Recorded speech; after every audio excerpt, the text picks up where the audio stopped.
Bessiata Dishmaya, le shiur de ce soir sera dédié l'Eilou Nishmat pour l'élévation et le souvenir de Raizel Baddov Nishmatat Tzora B'Tzora Haim. Amen. Nous avions au dernier shiur objecté deux textes. D'un côté, la Gemara Daf Lamed He Amud Aleph, de laquelle, et en lisant très méticuleusement l'adage de nos sages qui disait Asur la Adam Shiyene min ha'olam hazeh belo beracha, que l'homme n'a pas le droit de tirer profit de ce monde-ci sans prononcer une bénédiction. Nous avions entendu que quelle que soit la quantité que l'on allait consommer, il fallait, même avec une quantité infime, d'ores et déjà prononcer une bénédiction. Nous avions à ce texte objecté et opposé une Gemara qui, dans le même traité, quelques pages plus haut, en page Dalet Amud Aleph, posait la question, est-ce qu'un homme qui est Sharoui Beta'anit, qui a pris sur lui de faire un jour de jeûne, nous avions pris l'exemple, qui est très proche de nous, puisque cette semaine, les grands rabbins d'Israël, de part et d'autre des rites et rituels, ont demandé que chacun puisse faire pour que le peuple juif reçoive des pluies en Eretz Israël, des jeûnes sur le plan individuel ou peut-être même sur le plan du peuple. D'ailleurs, dans le Beth Midrash, il y en a qui ont fait ces jeûnes. Eh bien, si quelqu'un faisait un jeûne qu'on appelle Ta'anit Yahid, un jeûne individuel et personnel, est-ce qu'il aurait le droit de goûter un mets ou non? La Gemara tranche et dit qu'il a le droit de goûter. Et pour autant, eh bien, il ne s'agira pas là de casser son ta'anit, son jeûne. Et la Gemara de mettre sur le même pied, sur le même plan, aussi le fait que, dans une braïta, dans ce même texte qui vient permettre à celui qui fait un ta'anit de goûter d'un aliment, elle nous dit, et je reprends les mots, Mata'emet enate'una beracha, la personne qui goûte à un mets n'a pas nécessairement l'obligation de prononcer une bénédiction. De cela, nous avons réfléchi. Comment entendre? Voilà pourtant que la Gemara plus haut, telle qu'on l'avait étudiée d'ailleurs dans le texte, même lorsque la Gemara nous dit que goûter, ça n'est pas manger ou boire, malgré tout, il n'en restait pas moins que ça s'appelait avoir une hana'a, un plaisir, un profit. Aussi, le langage utilisé par la Gemara Daf Lamed He n'est pas de dire qu'un homme n'a pas le droit de manger ou de boire sans faire de bénédiction, mais bel et bien de tirer profit. Ce à quoi donc nous ne comprenons pas comment on peut trouver une possibilité de permettre que quelqu'un qui goûte un aliment puisse le faire sans prononcer de bénédiction. A priori, c'est une contradiction. Nous avions à cela émis certaines réserves quant à cette objection,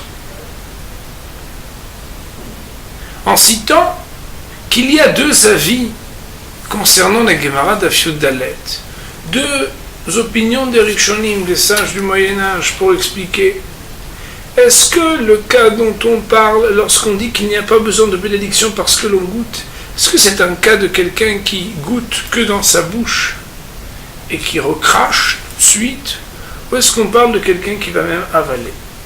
Et nous avions dit que peut-être qu'il fallait entendre un peu différemment qu'à la première lecture ce qu'on avait défini comme le profit de la page Lamed He Amud Aleph. Car voilà que si jamais bien le profit faisait référence à ce qui dépasse l'organe de la gorge pour entrer dans ce qu'on appelle Me'aim, les entrailles, le ventre, c'est-à-dire pas seulement dans la bouche mais un peu plus loin, alors on pouvait, d'après certains sages qui expliquent ici que celui qui n'a pas besoin de prononcer une bénédiction, c'est dans un cas où il recrache, qu'il n'y aurait pas de contradiction. Là-bas, quand est-ce qu'on dit qu'il faut avoir prononcé une bénédiction pour profiter? On parle d'un profit qui est lorsque tu avales. Alors qu'ici, lorsqu'on te dit que tu as le droit, c'est que même s'il existe un certain plaisir d'avoir quelque chose dans la bouche, ce n'est pas à ce plaisir qu'on fait allusion lorsqu'on dit qu'il faut prononcer une bénédiction. Cependant, cela reste malgré tout plus difficile à entendre de dire qu'il n'y a pas de contradiction entre ces deux textes, d'après les opinions des maîtres, des Rishonim, qui vont expliquer qu'ici, même si on avalait pour goûter le mets, on n'a pas besoin de prononcer une bénédiction. Auquel cas, on aurait compris que on goûte, on avale, et pourtant, eh bien, on ne prononce pas de bénédiction. Qu'est-ce qui pourrait justifier que malgré le fait qu'on avale, on ne prononce pas de bénédiction? Voilà pourtant qu'il n'y aurait pas, a priori, plus grand profit, plus grande ana'a, que de pouvoir avaler. Or, quelle que soit la manière avec laquelle on va expliquer ce qui s'appelle Asur Lola Adam Sheyene Mina Olam Hazeh Belo Beracha, c'est-à-dire que l'homme n'a pas le droit de tirer profit de ce monde-ci sans bénédiction, dans la Daf Lamed He, dans la page 35a, il ne reste pas moins que c'est au moins quand on avale qu'on doit prononcer la bénédiction, parce que c'est le maximum quelque part du profit.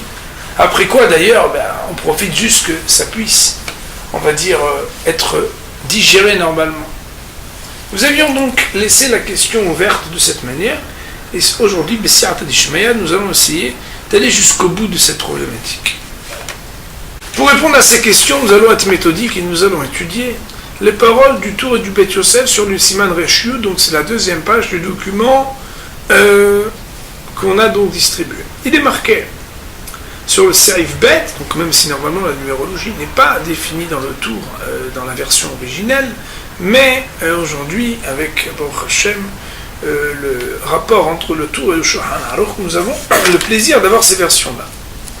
Nous allons, Beth Hashem, descendre assez vite, donc je vous conseille d'attacher vos ceintures, où que vous soyez, on va aller un peu vite. Il est marqué dans le Tour, nous sommes à la 4e ligne. Oumiou, cependant, une femme qu'elle goûte un tafshil ou un bonhomme qui goûte, on n'a pas besoin de prononcer une bénédiction jusqu'à ce qu'on en consomme un revi'it, ça veut dire une quantité considérable. Nichora, a priori mashma, il semblerait être compris d'ici, même s'il goûtait et avalait. C'est aussi l'opinion du Rambam.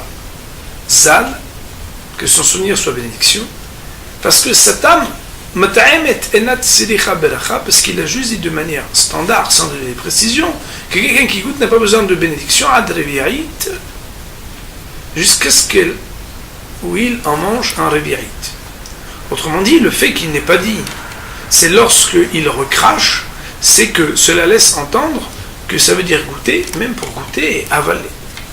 Mais le Rabbeinu Hananel est un autre des Rishonim que vous trouvez la plupart du temps sur la partie extérieure des pages de certaines Gemarot, pas tous les traités. Alors lui a dit les choses un peu différemment. Il est rapporté dans les Tosafis d'Afyud Dalet, dans le Gemara de Berachot. Piresh Davka Betoem ou Polet, qu'on parle exclusivement d'un cas où il goûte et rejette. Avalim ou Boler, mais si il avalait, Afilu Bechol Shel Tzadich Levalech, même si c'était presque rien, eh bien il fallait prononcer une bénédiction. Oumiou, cependant, d'après donc le Rabbeinu Hananel qui dit que c'est uniquement lorsqu'on rejette qu'on ne prononce pas de bénédiction, eh bien lorsqu'on rejette, même si on rejette une grande quantité, on n'aurait pas besoin de prononcer une bénédiction. Bien entendu, le texte du Tour nous rend compte de deux opinions qu'on avait citées précédemment, avec un petit hidouche, et réclame d'être commenté. C'est la raison pour laquelle Rabbi Yosef Karo, c'est son rôle, lorsqu'il a écrit l'ouvrage Le Beth Yosef sur le Tour, va nous commenter ce qu'il est rapporté dans les mots du Tour. Le Tour vient donc nous dire qu'il y a deux chitotes, deux manières d'expliquer la Gemara, qui dit que quelqu'un qui goûte n'a pas besoin de faire de bénédiction. Il y en a qui pensent que c'est uniquement lorsque on goûte et on recrache. Et il y en a qui pensent, c'est l'opinion du Rambam, que même si on avale, on n'a pas besoin de prononcer une bénédiction.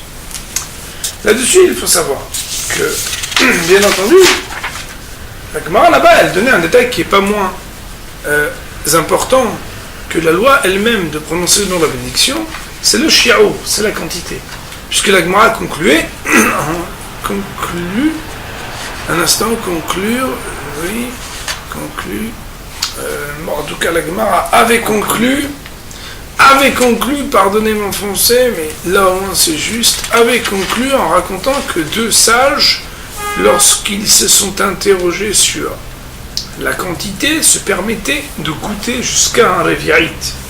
Autrement dit, au-delà d'un réviérite, quelle que soit la définition de la Gemara, il fallait donc prononcer une bénédiction. Auquel cas, ceux qui expliquaient que ce que la Gemara permettait, c'était aussi bien de goûter que d'avaler, le permettait jusqu'à un réviérite. Au-delà d'un réviérite, il fallait prononcer une bénédiction.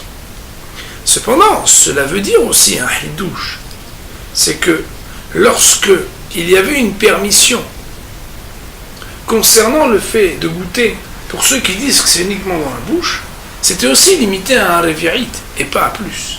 Et donc là, il existerait une question que le Beth Yosef a bien entendu souligner, à savoir, pourquoi y aurait-il une raison qui justifierait que même si on n'avale pas, on aurait une limitation, une restriction à ne pas goûter plus qu'un réviérite, puisque de toute façon on n'avale pas. Bien entendu, me direz-vous, et c'est d'ailleurs l'opinion du Beth Yosef, peut-être faudra-t-il distinguer ici, malgré le fait que la Gemara a mis sur le même plan le ta'anit et la bénédiction, que concernant la bénédiction, du moment qu'on n'avale pas, et d'après ceux qui expliquent que la raison pour laquelle on ne prononce pas la bénédiction, c'est parce qu'on n'avale pas, eh bien, même si quelqu'un avait une grosse bouche, où on peut mettre un demi-litre, du moment qu'il recracherait, eh bien, il n'aurait pas besoin non plus de prononcer la bénédiction. Quoi qu'il en soit, concernant les lois de ta'anit, étant donné que il aurait pris plus qu'un réviérite dans sa bouche un jour de ta'anit, cela par contre pourrait être limité à un réviérite et pas plus, même s'il n'avale pas. Et au-delà d'un réviérite, alors il aurait un problème à goûter plus qu'un réviérite dans sa bouche, même s'il n'avalait pas, ce qui expliquerait que la Gemara, d'après celui qui dit qu'on n'avale pas, limite malgré tout à une certaine quantité d'un réviérite. On expliquerait que ce serait uniquement à propos des lois de ta'anit, mais pas à propos des lois des bénédictions. Je pense que donc c'est un petit peu ce qu'on avait évoqué lorsqu'on a fait la préparation la semaine dernière donc de ce texte du Beth Yosef. Le Beth Yosef nous donne deux opinions. L'opinion de Rabbeinu Hananel, qui est ramenée donc aussi dans le tour, qui nous dit qu'on parle ici d'un cas uniquement où tout est rejeté. Le critère, est-ce que c'est est-ce qu'on a avalé ou pas avalé? Si on avale même une goutte, on doit faire la bénédiction. Si on n'avale pas, même si on a pris dans sa bouche plus qu'un réviérite, quelqu'un qui a une grosse bouche prend plus qu'un réviérite, il n'y a aucun problème, d'après les lois de Achila et de Berachot, il n'a pas besoin de prendre sa bénédiction. Par contre, au niveau du Ta'anit, il n'a pas le droit, parce qu'il existerait ici déjà quelque chose qui vient déranger, en tout cas dans les lois de Ta'anit, c'est interdit. Pourquoi? Peut-être un jour on étudiera les lois de Ta'anit, on comprendra. Quoi qu'il en soit, d'après le Rambam par contre, il n'y aurait pas de différence avaler ou pas avaler. Concernant les lois de Ta'anit, oui, il y aurait une différence. Autrement dit, concernant les lois de Ta'anit, il faudra faire attention à ne pas avaler. Mais concernant les lois de Ilchot Berachot, des bénédictions, même si on avalait une petite quantité jusqu'à un réviérite, on n'aurait pas besoin de prononcer la bénédiction. Pourquoi Moraï Verabotai? Je comprends l'opinion de Rabbeinu Hananel qui dit que tant que tu avales pas, tu n'as pas de anaha, et que la anaha, c'est pas la anaha de la bouche, mais la anaha de Béliara, le fait de ce qu'on appelle anahat me'ain, le fait de profiter dans ses entrailles, dans son ventre. Et donc, tant que tu n'as pas avalé, tu ne profites pas. Mais d'après celui qui dit que même si tu avales, tu n'as pas de bénédiction à faire jusqu'à ce que tu avales un réviérite, a priori, il y a solo chez Yéné Mina'alamazé Bello Beracha. Déjà, ça serait interdit. Je vous demande de prendre les paroles du Beth Yosef, qui nous dit la chose suivante. Le Beth Yosef, il est là.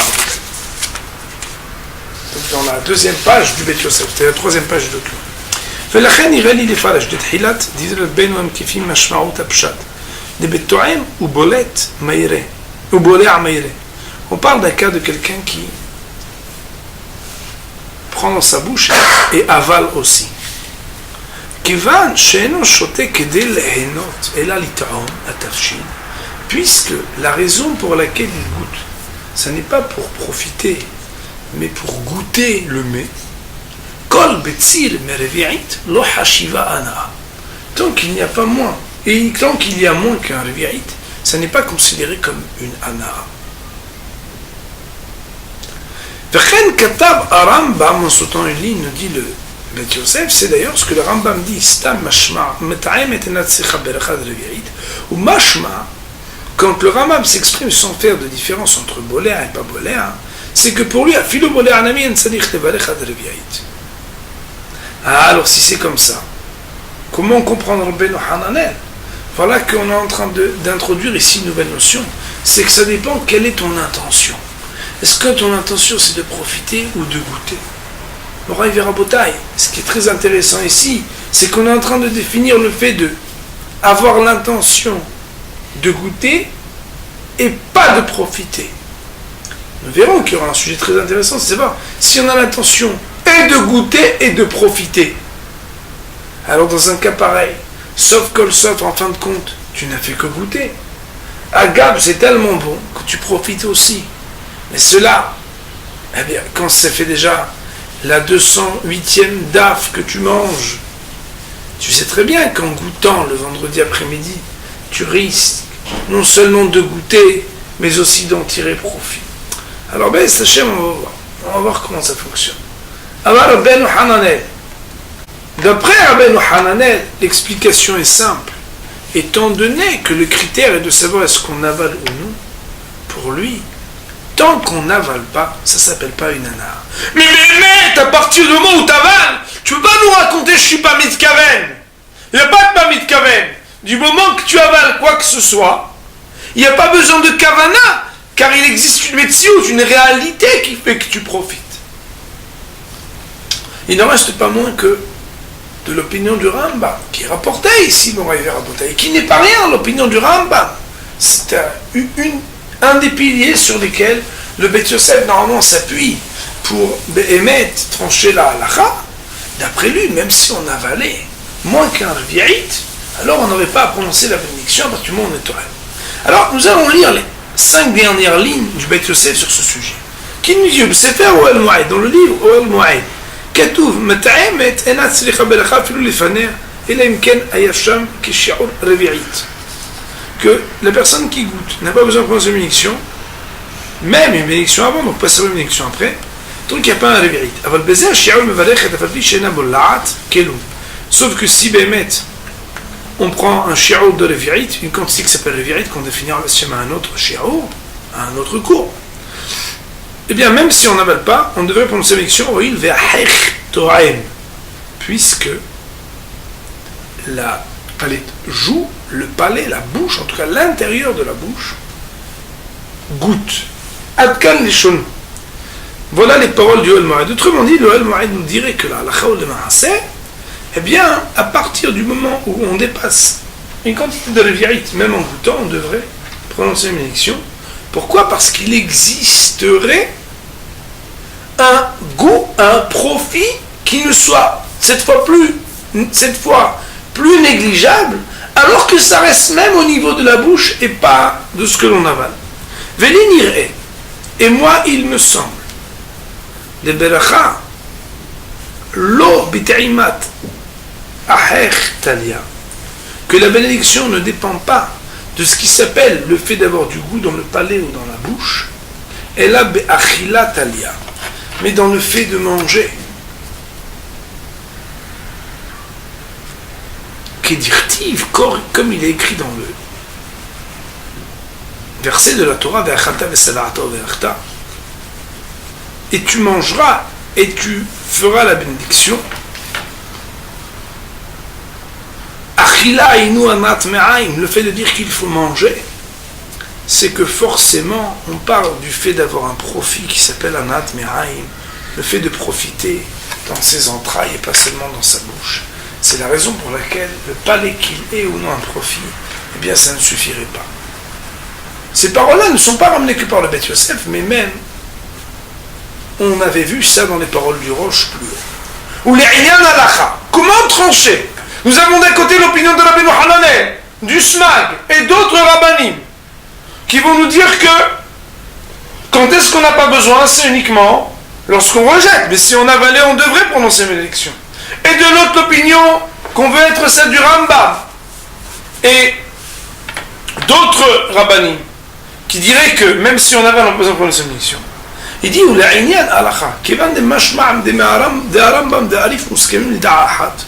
puisque le Rambam et le Rif, il semble qu'ils sont d'accord sur une seule et même opinion, c'est-à-dire que même si on avale, tant qu'on n'avale pas la vérité, quand on vient pour goûter, on n'a pas à prendre sa bénédiction. Le gamme avait sa pek, et que donc, d'un côté, moi, le Beth Yosef qui tient toujours à prendre pour référence le Roche, Rabbeinu Asher, le Rif, Rabbeinu El-Fassi, le Rambam, Rav Moshe Bar Maimon, et qu'ici, tel qu'on apprendrait le Rif et le Rambam, les deux iraient dans le même sens, c'est-à-dire que on ne devrait pas prendre ce bénédiction même si on avale. Et qu'en plus, même si l'opinion du Roche n'est pas à déconsidérer, il n'en reste pas moins que c'est un sujet au Gam Ave Safek Brachot ou les Hakel, qu'on se place dans une problématique à savoir est-ce qu'on dit une bénédiction ou non. Dans un cas pareil, on serait permissif, c'est-à-dire de ne pas exiger de prononcer une bénédiction quand on vient à goûter, même si on vient à goûter en avalant, tant qu'on n'a pas consommé un revi'it. Voilà la conclusion du Beth Yosef sur ce sujet. Rappelons-nous que la justification du Rambam et du Rif, qui malgré le fait qu'on avale, malgré tout, tant qu'on n'a pas dépassé un revi'it, on n'a pas prononcé la bénédiction, venait du hidouche, du fait que ça ne s'appelait pas encore une ana'a pour que l'on se trouve dans le schéma de ce qui est marqué dans la Gemara de Berachot où il faut absolument prononcer une bénédiction. Autrement dit, la ana'a de quelqu'un qui goûte n'est pas définie comme une ana'a, comme un profit à propos duquel on est formellement astreint à prononcer une bénédiction. Pourquoi ? On est obligé d'arriver au hidouche qui avait été dit dans le Beth Yosef. C'est de dire que, étant donné que la kavana n'est pas de profiter mais de goûter, alors on n'a pas prononcé la bénédiction. Sur ce sujet qu'on a donc maintenant évoqué, on va voir des nafkamila, des incidences pratiques. Car voilà qu'on a expliqué qu'il ne suffit pas de remplir les conditions de ce qui s'appelle achila, c'est-à-dire la définition du profit d'après la Torah, pour pouvoir être hayav de prononcer la bénédiction, mais il faut en plus avoir l'intention que cette achila, que cette consommation d'aliments, on le fasse pour consommer, et pas uniquement pour goûter. Alors les maaseh, il y a une question qui est posée dans le cas Pachaim, le Rav Sofer, mais on va voir que c'est une question, la halakha ou le maaseh, qui est très intéressante. Comme on avait dit, si quelqu'un il rentre chez Sephora, j'avais bien prévenu, un magasin de parfum, il faut rentrer quand il n'y a personne, parce que les gens ne sont pas toujours très bien habillés là-bas, avec leur parfum et tout ça. Mais les maïs, c'est si on rentre et puis on fait le ménage là-bas, il n'y a personne bien sûr, et on vient prendre un échantillon. On veut juste savoir si le parfum est bon ou non.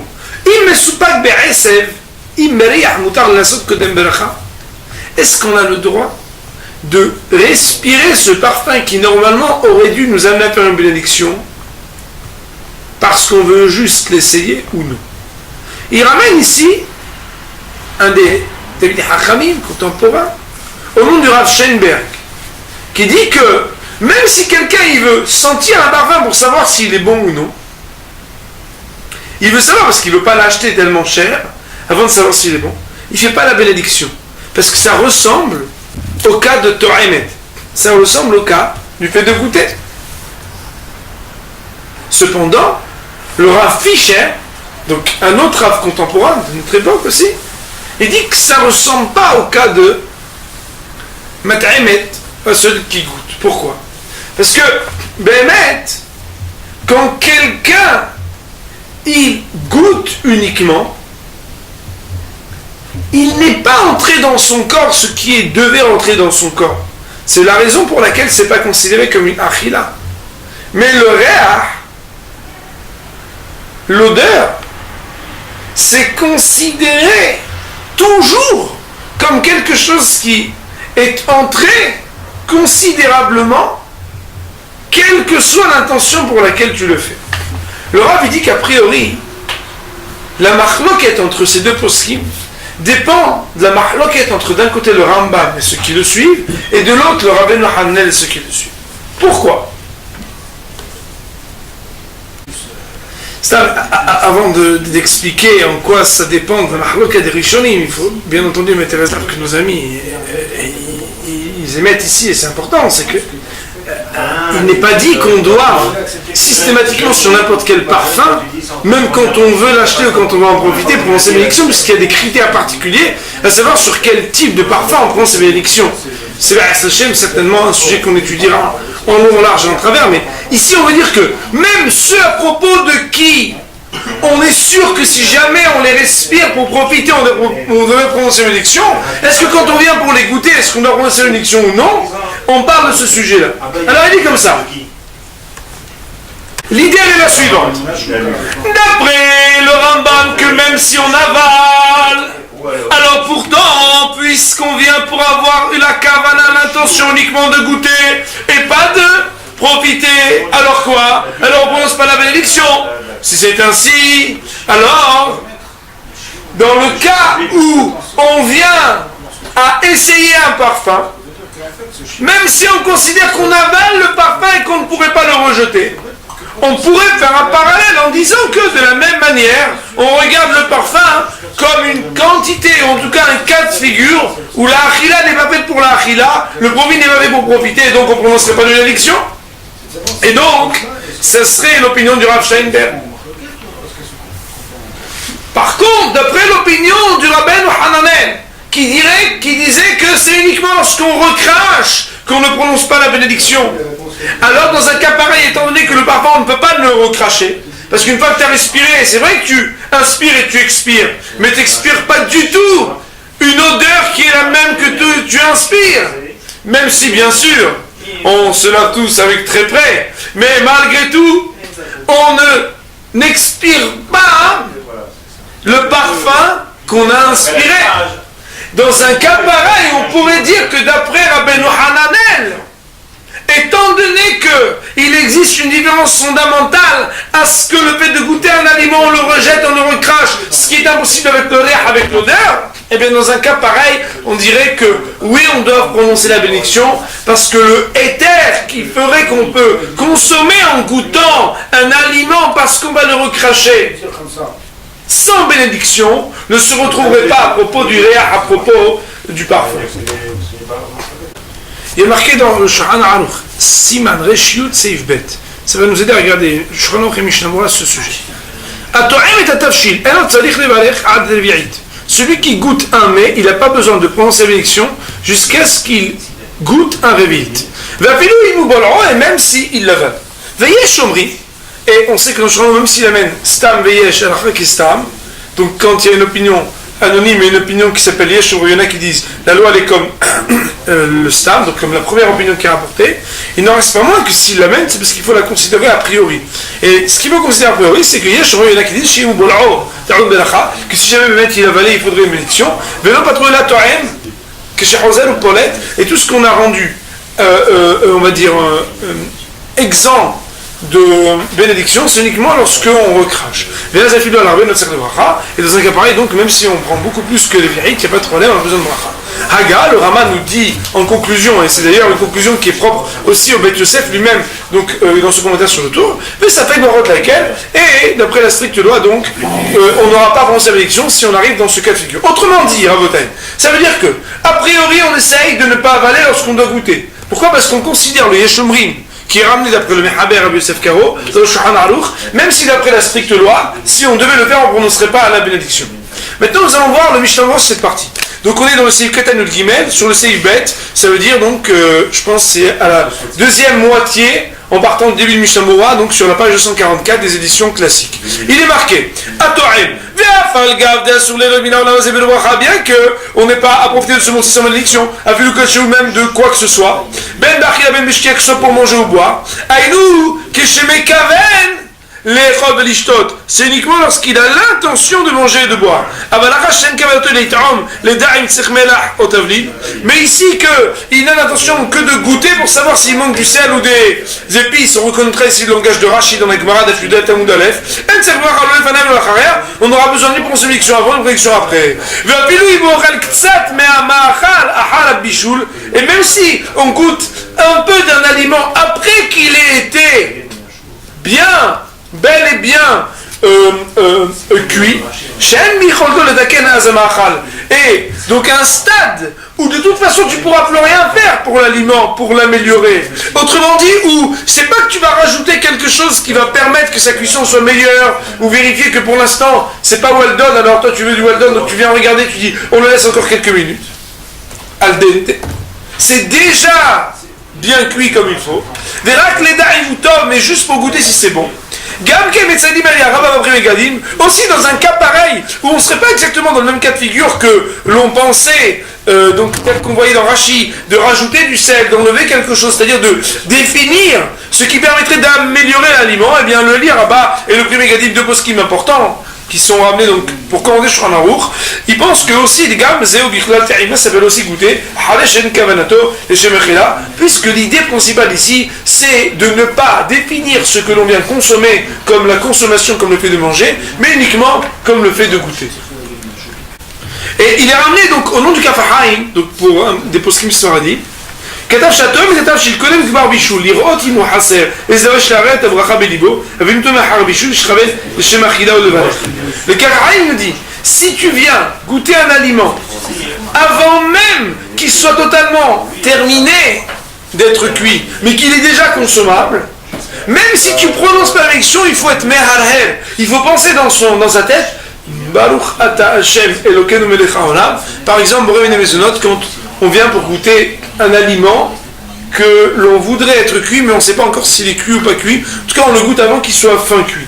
Par contre, si on vient le goûter après qu'il soit déjà cuit, alors qu'est-ce qu'on va faire? Eh bien, tout simplement, c'est un conseil qui est donné par les poskim pour ne pas profiter trop facilement de ce que le Pri Megadim et le Li Rabba viennent être poskim, trancher, et dire, puisque je viens juste goûter, je ne fais pas de bénédiction, c'est mieux d'avoir la kavana de manger, même une petite quantité, auquel cas, étant donné qu'on n'est pas dans le cas de figure défini par le Beit Yosef et le Mishnah Brura, où tu viens juste goûter pour ne pas consommer, consomme pour manger, et à ce moment-là, tu peux jouir de la possibilité, a priori, d'après toutes les opinions, de prendre cette bénédiction, et donc de ne pas t'appuyer trop facilement sur ces opinions qui, quelque part, vont un peu plus loin que ce qu'on avait appris. Ce qu'on avait appris, c'est uniquement à propos du fait de goûter, pour ne pas manger. Lorsque c'est quelque chose que tu viens goûter, formellement goûter, pour ne pas manger, mais ici, comme tu viens pour goûter, pour potentiellement manger, plutôt que de t'appuyer, alors que c'est un consommable, vraiment consommable, plutôt que de t'appuyer sur des opinions qui sont un petit peu lointaines de ce qui est marqué dans la Gemara où tu goûtes, tu sais bichlal, pas si c'est consommable ou non pour toi, eh bien, décide que tu vas le manger, même en petite quantité, pour pouvoir prononcer certainement la bénédiction. Donc, Mishnah Brura est marqué Ad Revi'it, Ve'ad Bichlal, et Revi'it inclus.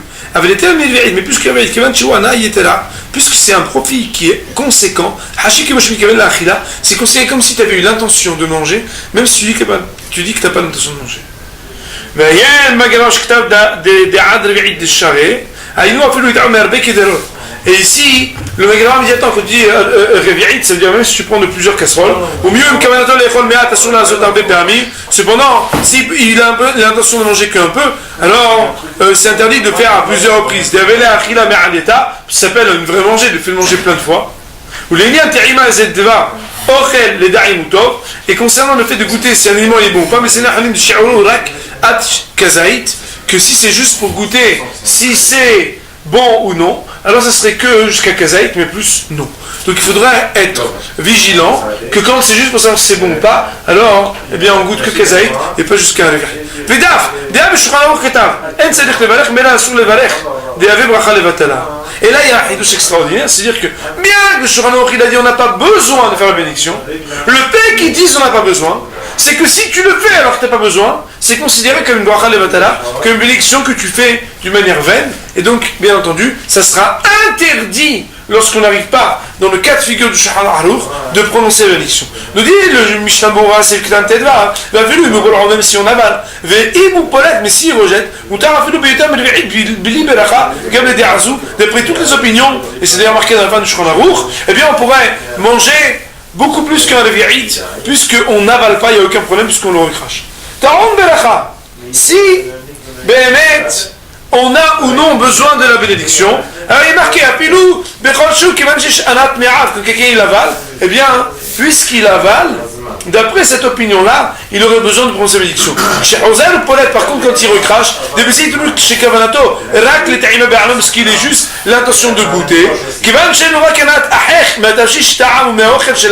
puisqu'il a juste un profit du palais de ce qu'il a goûté ou de ce qu'il a mâché,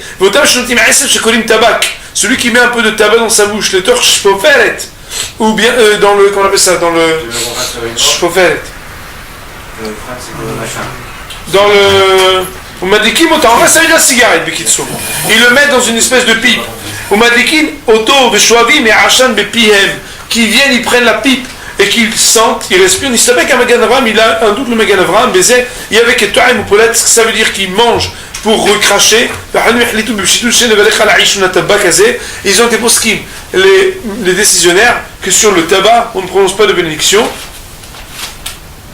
Et donc, bon, là, la Khammassi, on sait qu'on ne fait pas de bénédiction sur le tabac, surtout qu'aujourd'hui, peut-être qu'il faudrait dire Baruch HaMatzil après qu'on ait terminé une cigarette, parce que Béhémet, très officiellement et très explicitement, il est marqué que fumer tue.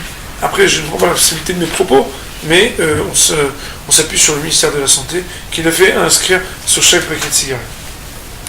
Il est marqué dans le Mishnah, c'est le donc le tabac, on sait qu'il ne faut pas de bénédiction dessus. Vous savez qu'il mâche pour le bébé, pour qu'après il puisse manger tranquillement. Puisqu'on n'avale pas, même si tu mâches énormément pour ton bébé, plusieurs fois, eh bien il n'y a pas besoin de bénédiction. Safek Berachot Léakel était marqué dans le Mishnah Brura, dans le Shulchan, vous savez, Aïlou, même s'il avale, il fera pas de bénédiction, puisqu'il n'a pas l'intention de manger. Comme c'est la première opinion du Shulchan. Il faut savoir que le Magen Avraham, et c'est très important de le savoir, lui il n'est pas d'accord avec le Shulchan Aruch et le Rama. Mais sur la de il pense que d'après toutes les opinions, celui qui avale, eh bien il doit prendre sa bénédiction.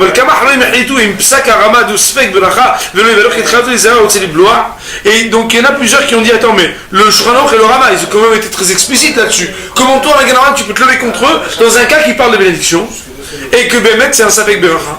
Alors puisqu'il existe une divergence d'opinion, ben il y a une bonne Aïtza, un bon conseil du Hayadam, qui nous dit que chaque fois qu'on veut goûter, eh bien on n'a qu'à avoir la kavana, comme on a dit tout à l'heure, de vouloir profiter, et à ce moment-là, il n'y aura pas de problème de prendre sa bénédiction. D'ailleurs, on va poser la question, il y a un sirop français qui s'appelle le clamoxyde, qui est toute banana, qui est, je ne sais pas si c'est la banane ou toute banana, en tout cas, il a fraise banane, je sais pas, il a un goût où on peut profiter. Seulement quand on le prend, ben on ne le prend pas pour profiter. Même si notre ami italien s'est dit mais bon, on peut en prendre un peu de temps en temps, c'est pas très grave. Je sais pas si le médecin serait très d'accord avec lui. D'ailleurs, il y a d'autres produits qui peuvent avoir des bons goûts et qui sont des médicaments, même si le coca en était un à l'origine et pourtant les gens s'en régalent. Il en reste pas moins qu'à l'origine, quand on prend un médicament, on le prend pour autre chose que le fait d'être né.